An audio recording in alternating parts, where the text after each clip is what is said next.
Ohio State ranked second in the college football rankings because Oregon's won and Right. unbeaten. And because of the seeding, the top four conference champions get the four byes.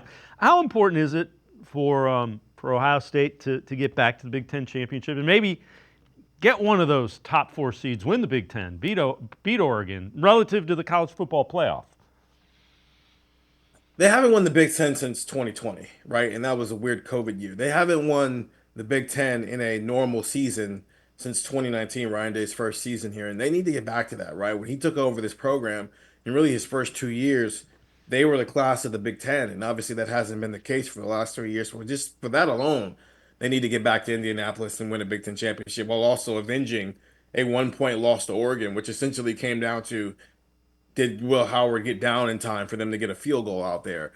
I think in terms of the seeding, I don't know. It's weird and maybe too early to tell.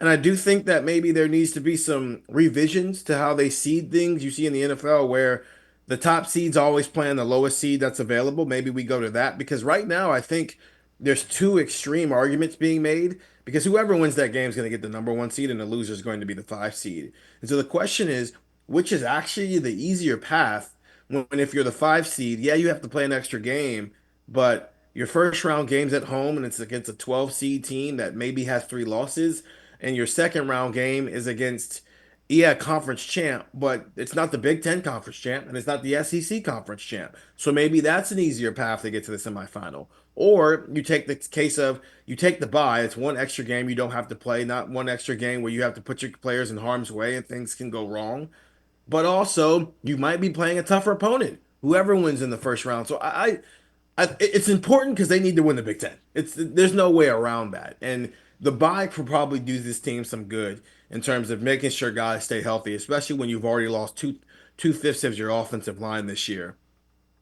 But I'm still not sure we're gonna know completely whether having the number one seed or the number one five seed in this year, which is actually better until we see how some of this stuff plays out.